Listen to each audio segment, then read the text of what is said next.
സംസ്ഥാന സമ്മേളനത്തിൽ മുഖ്യമന്ത്രി പിണറായി വിജയൻ അവതരിപ്പിച്ച നവകേരള രേഖ പാർട്ടി കോൺഗ്രസിൽ ചർച്ചയാവും. നയരേഖയുടെ കരട് പ്രതിനിധികൾക്ക് വിതരണം ചെയ്തു.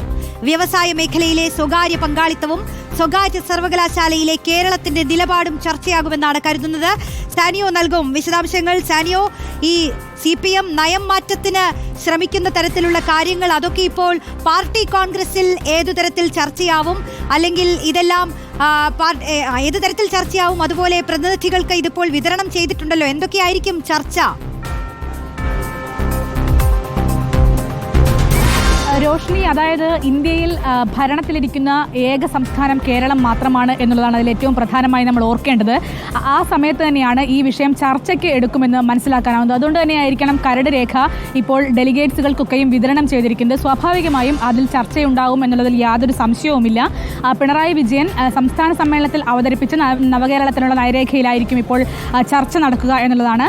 പക്ഷേ അപ്പോഴും പ്രകാശ് കാരാട്ട് അടക്കം നേരത്തെ പറഞ്ഞിരുന്നത് സംസ്ഥാന സർക്കാരുകൾക്ക് അല്ലെങ്കിൽ സംസ്ഥാന ഘടകങ്ങൾക്ക് അതാത് സർക്കാരുമായി ബന്ധപ്പെട്ടുണ്ടാകുമ്പോൾ അവരുടെ നയപരമായ തീരുമാനമെടുക്കുന്നതിൽ എതിർപ്പില്ല എന്ന് തന്നെയായിരുന്നു. അപ്പോഴാണ് സംസ്ഥാന സർക്കാരിൻ്റെ പുതിയ ചില നയങ്ങൾ, അതായത് സ്വകാര്യ സർവകലാശാലകളെ സംബന്ധിച്ചിടത്തോളം വ്യവസായ മേഖലയിൽ ഈ പബ്ലിക് സെക്ടറിൽ എത്രത്തോളം പ്രൈവറ്റൈസേഷൻ ഉണ്ടാകുന്നു എന്നുള്ള കാര്യങ്ങൾ ഇതൊക്കെയും ചർച്ചയാവുമെന്ന് തന്നെയാണ് നമ്മൾ പ്രതീക്ഷിക്കുന്നത്. കേരളത്തിലെ LDF സർക്കാരിൻ്റെ സംരക്ഷണം പ്രധാനമാണ് എന്ന് ഇന്നത്തെ ലേഖനത്തിൽ എം വി ഗോവിന്ദൻ തന്നെ വ്യക്തമാക്കുന്നുണ്ട്.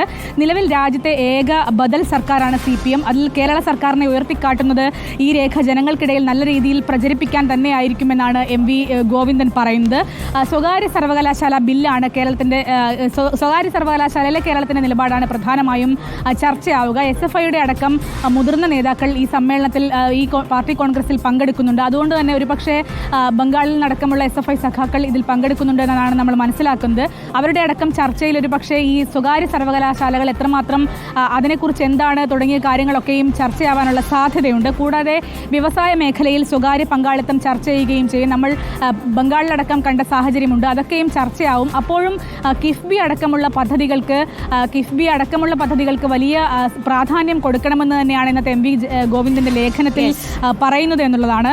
അധിക വരുമാനം കണ്ടെത്താൻ കിഫ്ബി അടക്കം മുന്നോട്ട് കൊണ്ടുപോകണമെന്ന് തന്നെയാണ്. ഈ പശ്ചാത്തലത്തിലാണ് കേരളത്തിലെ LDF സർക്കാരിൻ്റെ സംരക്ഷണം ഏറ്റെടുക്കണം എന്ന തരത്തിലുള്ള ഒരു പ്രമേയം കൂടി വരുന്നത്. സ്വാഭാവികമായും അത്തരത്തിലൊരു പ്രമേയം തന്നെ വരുമ്പോൾ ഒരിക്കലും ഈ രേഖയെ തള്ളിക്കളയുന്ന തരത്തിലുള്ള ചർച്ചകൾ ഉണ്ടാവില്ല.